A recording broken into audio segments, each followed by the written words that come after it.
지난 한 주간 잘 지내셨습니까? 옆에 분들하고 눈 인사를 하시면서 은혜 많이 받으라고 인사하십시다. 오늘 본문에 의지해서 하나님이 그의 백성에게 원하시는 것, 그런 주제의 말씀을 전하려고 합니다. 여러분, 이 성경은 하나님이 그 자신을 우리에게 계시하신 특별 계시가 담긴 책입니다.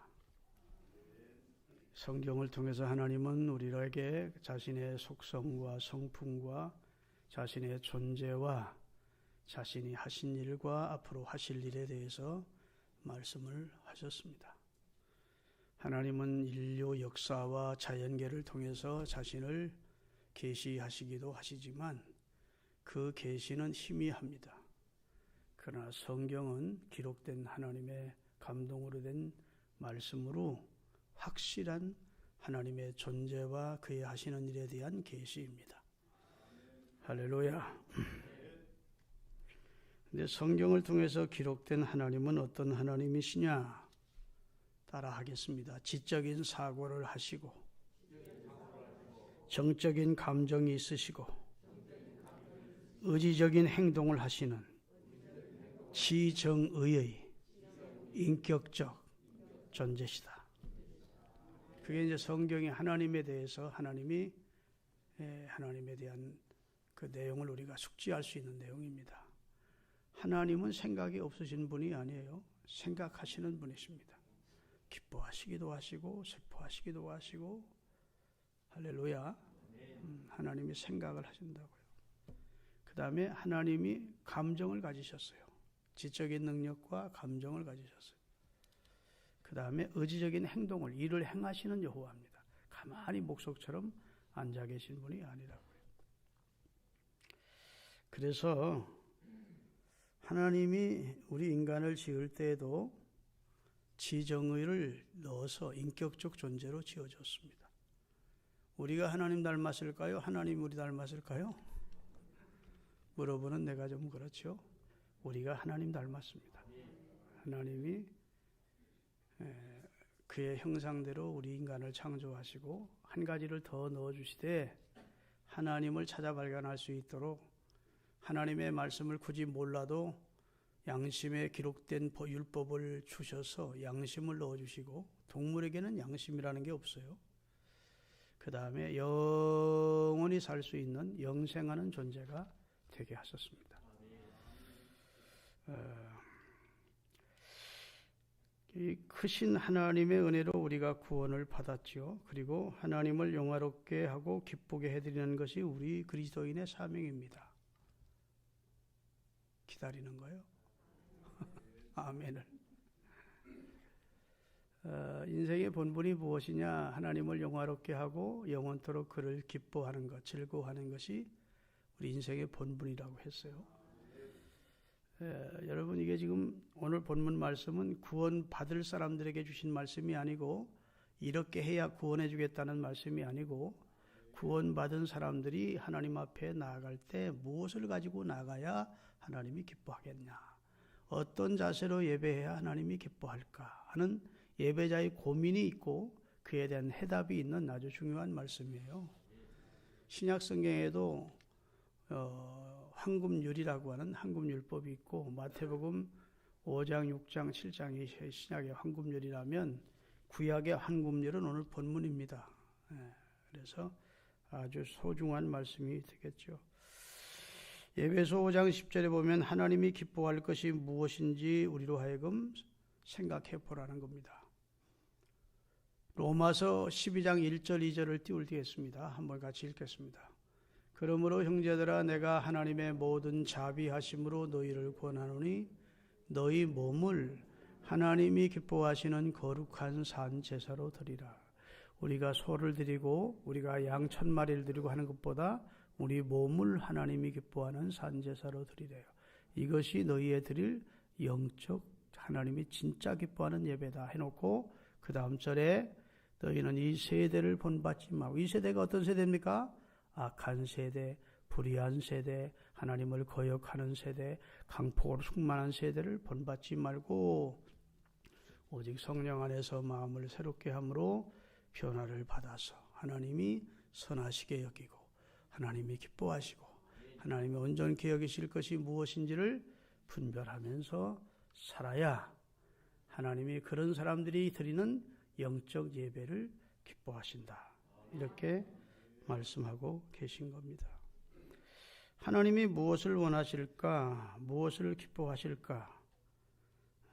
이런 지금 예배자의 고민이 오늘 본문 6절에 기록이 되어 있어요. 한번 본문 6절을 띄우겠습니다. 내가 무엇을 가지고 여호와 앞에 나아가며 높으신 하나님께 경배할까? 내가 번제물로 일련된 수송아지를 가지고 그 앞에 나아갈까? 여러분 보세요. 하나님을 예배하러 가는 자가 무엇을 가지고 하나님께 나가야 하나님이 기뻐하시고 그 예배를 받으실까 하는 예배자의 지금 고문, 고충, 퀘션 마크가 기록이 되어 있습니다. 하나님께 묻는 것일 수도 있고 자기가 자기 자신에게 자문자답하는 것일 수도 있겠습니다. 내가 무엇을 가지고 하나님 앞에 나가야 하나님 기뻐할까? 하나님이 내가 어떤 예배를 드려야 하나님이 기쁘게 받으실까? 우리 모두 하나님을 예배하는 자의 고민입니다. 여러분, 우리를 사랑하는 이에게, 우리가 존경하는 이에게 선물 한 번을 할 때에도 고민이 있습니다. 내가 무엇을 선물해야 그분이 좋아하실까? 그것이 값비싼 것은 아닐지라도 마음을 담은 그분이 원하시는 선물이 될까? 그런 고민이 있죠? 그분이 딱 받고 그래? 하고 좀 제껴놓지 않고 아유 정말 내가 원했던 것인데 고마워. 뭐 이렇게 흡족한 마음으로 선물을 받아야 그 선물을 드리는 의미가 있지 않겠습니까? 그래서 적은 선물 하나를 할 때에도 고민을 하면서 선물을 받는 자의 마음이나 그가 원하시는 것이 무엇일까를 생각하는데 높으신 하나님을 예배하는 자가 예배하러 나갈 때 우리가 하나님 앞에 어떤 예배를 드려야 또 어떤 삶을 살면서 어떤 자세로 어떤 재물을 가지고 나가야 하나님이 기뻐하실까? 이렇게 생각하는 겁니다. 1년 된 송아지를 가지고 하나님 앞에 나아갈까? 여러분, 당시 이스라엘 사람들이 하나님 앞에 바치는 최고의 제물이 1년 된 송아지입니다. 그것은 부자들이 소를 드렸어요. 중산층은 양을 드리고 양이나 염소를 드리고 가난한 자는 비둘기를 드리고 그것도 못 드리는 자는 밀가루나 이런 곡물을 드렸습니다. 그러니까 최고의 제물이 1년 된 송아지입니다. 2년 된 것도 안 돼, 3년 된 것도 안 돼. 그건 값어치가 없어요. 갓 태어난 송아지도 안 돼요. 하나님은 1년 된 온전한 제물을 원하셨어요. 그러니까 지금 이 예배자의 고민, 내가 1년 된 송아지를 정성껏 준비해서 나간다고 하나님이 기뻐하실까 하는 겁니다. 내가 천천의 수양을 가지고 수염소를 가지고 천천 마리의 수양을 가지고 예배한다고 해서 하나님이 기뻐하실까? 만만의 양의 기름을 가지고 그걸 태워 향기로운 냄새로 하나님을 예배한다고 하나님이 기뻐하실까? 퀘션 마크죠. 자문자답하는 겁니다. 다음 절입니다. 7절. 여호와께서 천천의 수양이나 만만의 강물 같은 기름을 기뻐하실까? 내 허물을 위하여 내 맏아들을 내 영혼의 죄를 인하여 내 몸의 일부를 드릴까? 여보세요. 당시 밀곰을 섬기는 이방 종교인들은 최고의 제사를 자식을 잡아서 드리는, 불 가운데로 지나게 해서 끓는 자식을 각을 떠서 제사를 드렸다고. 여러분, 지금부터 100여 년 전만 하더라도 인도나 아마존 아프리카 쪽에 가면 인신 제사가 있었습니다. 사람을 제물로 바쳤다. 그런데 이 미가서를 기록할 때에는 지금부터 약 2700년 전의 기록입니다. 그리고 구약 성경에 보면 이방인의 제사가 사람을 제물로 드리는 제사가 있었음을 말씀하고 있고 이스라엘 백성들 가운데도 따라서 그리하는 제사가 있었음을 주님이 책망하신 적이 있어요. 그래서 자식을 불에 지나가게 해서 끓인 상태로 각을 떠드리고 그래야 하나님이 기뻐할까? 그 다음에 내 몸의 신체의 일부를 떼서 잘라가지고 하나님 앞에 드린다고 하나님이 기뻐하실까? 자, 자문자답했는지 하나님께 물었는지는 모르지만 하나님이 대답하십니다. 사람아, 내가 기뻐하는 길을 이미 네게 보였나니. 다 같이 읽겠습니다. 8절이 답이에요. 사람아, 주께서 선한 것이 무엇임을 이미 네게 보여주었다. 주님이 원하시는 것이 무엇인지를 이미 네게 보여주었다. 하나님이 진짜 원하는 것은 하나님을 경외하는 하나님의 백성이 공의롭게 살고 인자를 베풀며 자비를 베풀고 긍휼을 베풀고 사랑을 베풀며 살고 겸손히 하나님과 동행하는 것을 기뻐한다. 그런 자들이 예배하는 예배를 하나님이 받으시는 거예요. 일주일 내내 아주 악독한 짓 다 하고 불의한 짓 다 하고 남에게 못쓸 짓 다 하고 교회에 와서 예물만 많이 드리고 예배 참석하면 하나님이 기뻐하시는 것이 아니라는 것입니다.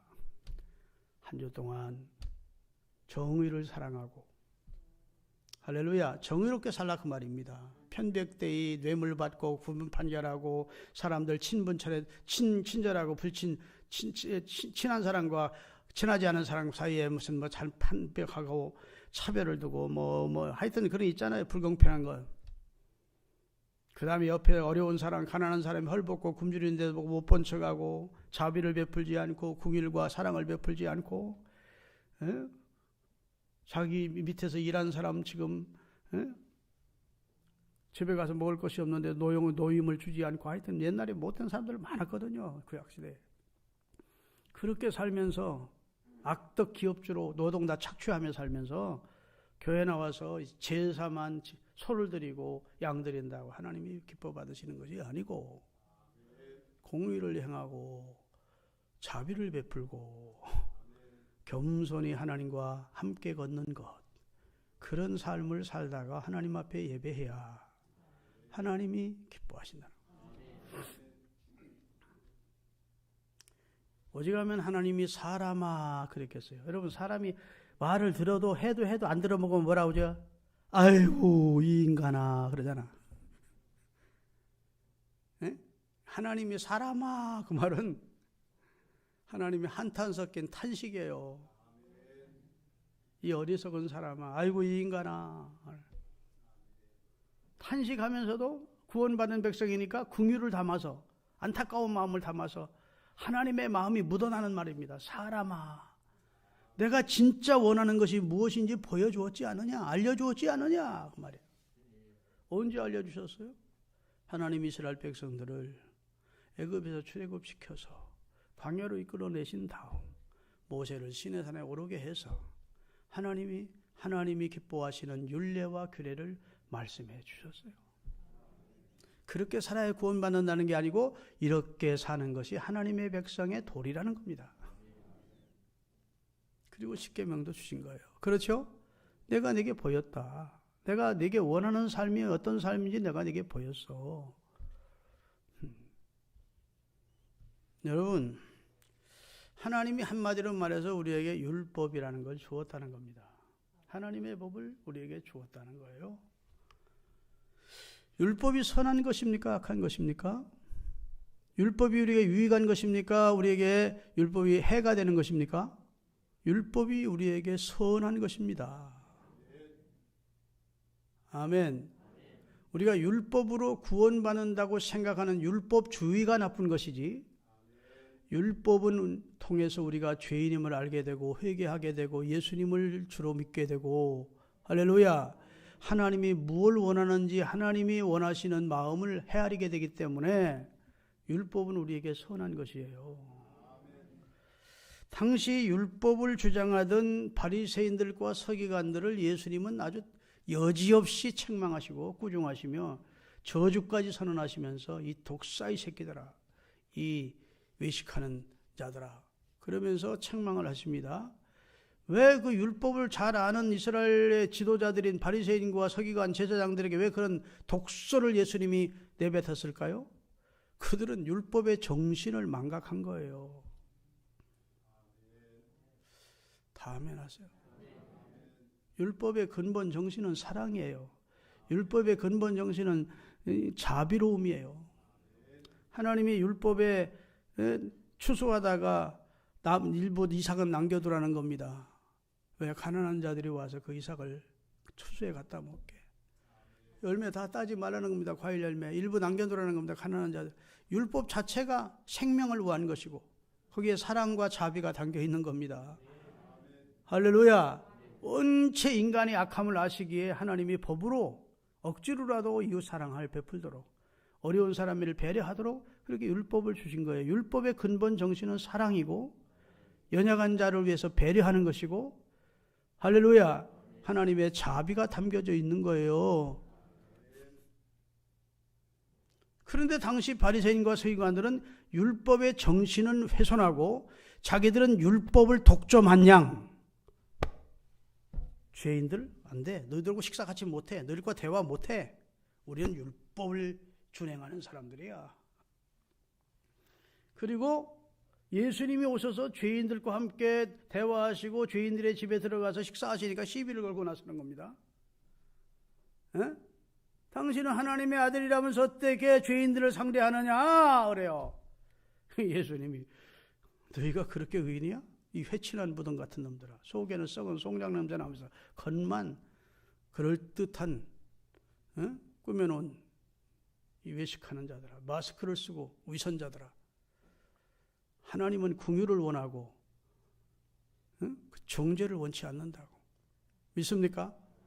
하나님은 우리가 긍휼의 삶을 살기를 원하지. 나는 죄인의 친구로 왔다. 나는 죄인을 구원하러 왔어.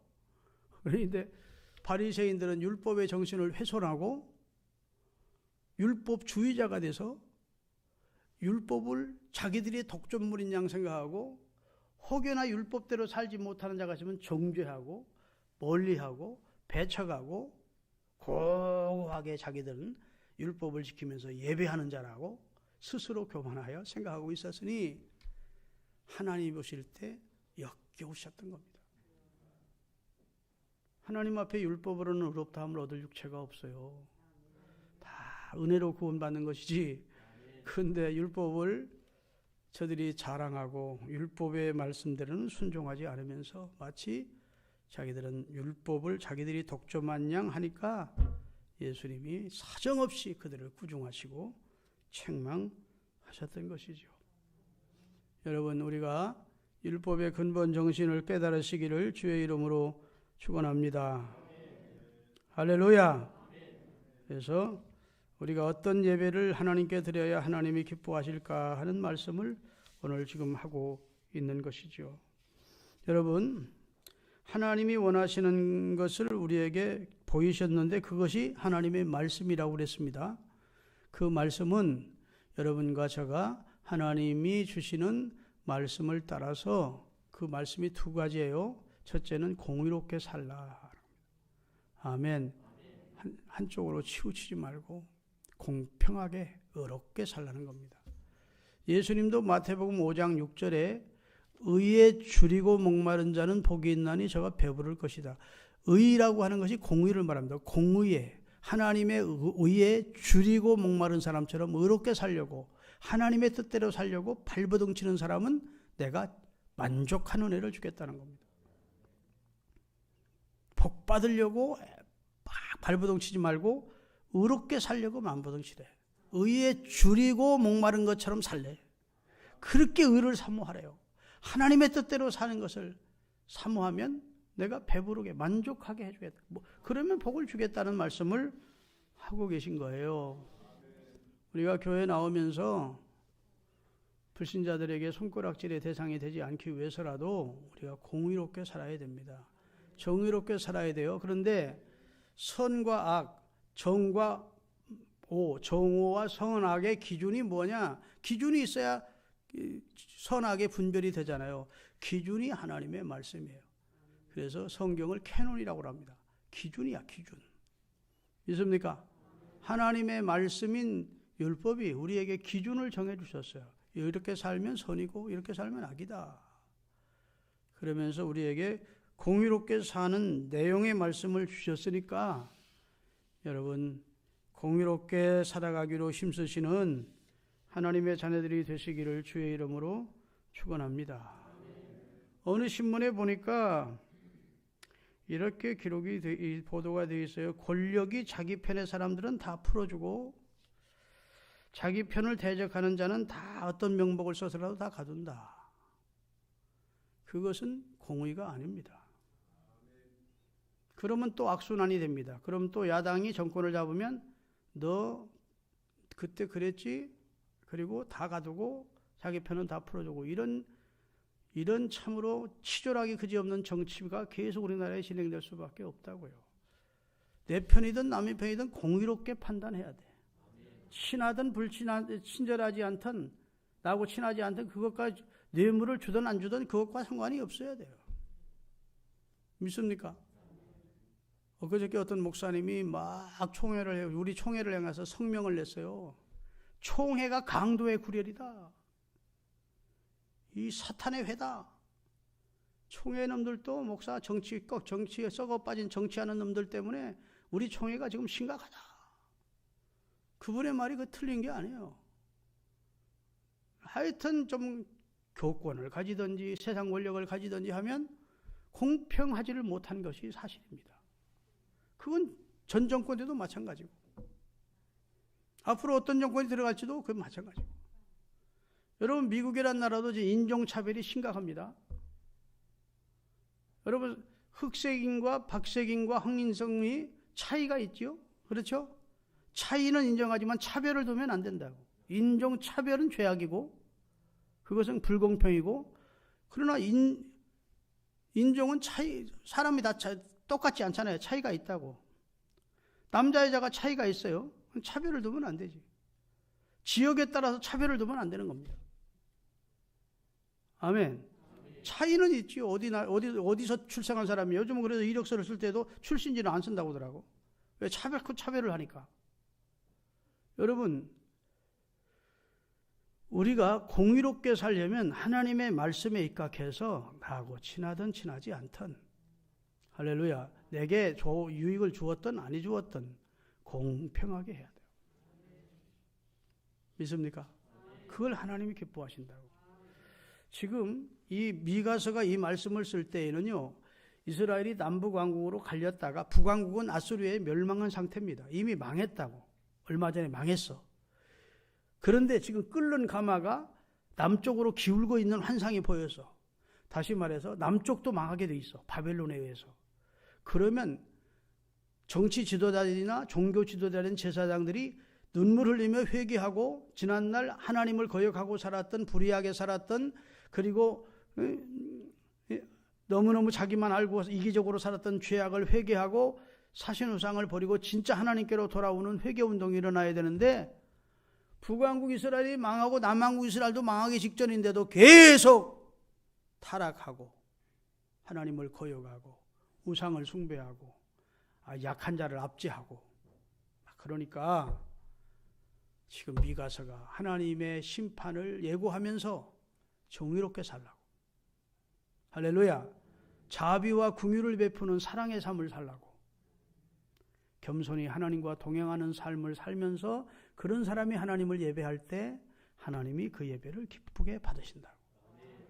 소를 드려도 양을 드려도 삶이 엉터리면 하나님이 받지 않는다. 이렇게 말씀하시기에 이런 것입니다. 할렐루야. 이렇게 살아야 구원받는다는 게 아니에요. 구원받은 사람은 이렇게 살면서 하나님을 예배하는 자로 살라는 말씀을 하고 계신 거예요. 시편 50편 9절에서 13절 띄우겠습니다. 하나님의 마음이 구절절이 담겨 있어요. 내가 네 집에서 수소나 내 우리에서 수염소를 가져가지 아니하리니 이는 산림의 짐승들과 뭇산의 가축이 다 내 것이며 산의 모든 새들도 내가 아는 것이며 들의 짐승도 내 것이미로다. 내가 가령 배고파 주려도 내게 이르지 아니할 것은 세계가 거기에 충만한 것이 다 내 거야. 여러분 하나님이 우리 인간처럼 배고프시겠습니까? 배 안 고프시겠습니까? 하나님은 인간처럼 배고픔을 느끼시는 분이 아니에요. 그런데 만약에 돌이켜서 내가 서로 배가 고프다 하자. 그렇지만 너희 거 뺏어 먹겠냐? 그 말입니다. 천산의 모든 것 다 내 것인데 하나님이 얼마나 우리를 향한 참 탄식하는 마음이 담겨 있으면 그러겠어요. 내가 그 다음에 13절. 내가 소고기의 고기를 먹으며 숫소의 고기를 먹으며 염소의 피를 마시겠느냐? 그게 무슨 말입니까? 내가 너 인간처럼 고기 먹는 신인 줄 알아? 피 마시는 신인 줄 알아? 그 말이에요. 우리에게 왜 피의 제사를 요구하시는 겁니까? 당신의 아들이 피 흘려 죽으심을 통해서 인류의 죄를 구속할 것을 예표하기 위해서 예행 연습으로 생명이 피에 있으므로 피가 죄를 속한다는 사실을 각인시켜 주려고 속죄 제사로 피 흘리는 예배 제사를 드리게 하기 위해서 짐승이 시행된 것이지 하나님이 그거 잡수시려고 번제 바쳐라 한 게 아니라는 겁니다. 16절서부터 또 띄우겠습니다. 자, 악인에게는 하나님이 이르시되 내가 어찌하여 내 율례를 전하며 내 언약을 내 입에 두느냐? 너 가진 못된 짓 하면서 제사장들이 하는 말입니다.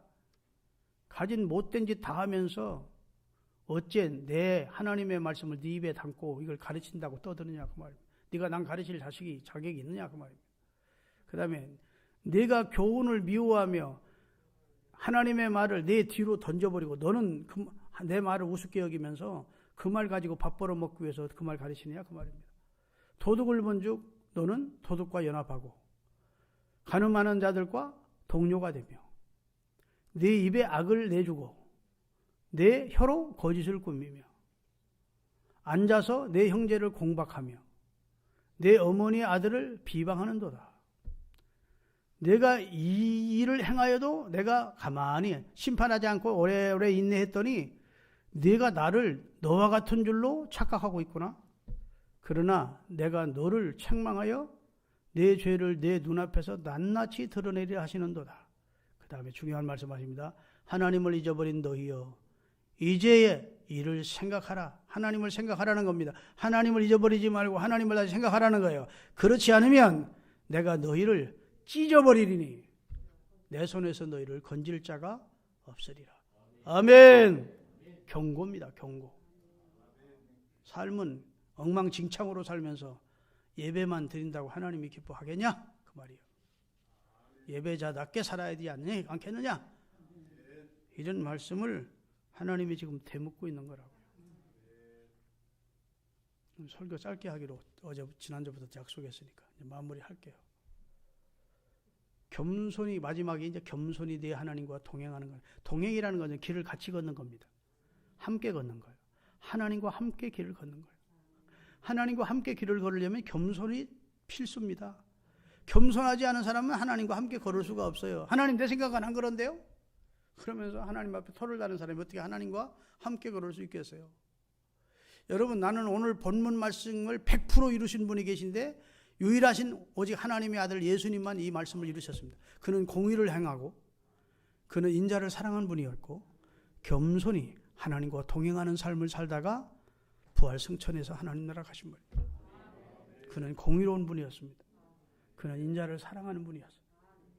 겸손히 근본 하나님과 동등 때문에 자기를 낮추어 겸손히 자기를 비워 하나님과 동행하는 아버지와 동행하는 삶을 살다가 아버지 앞에 갔어요.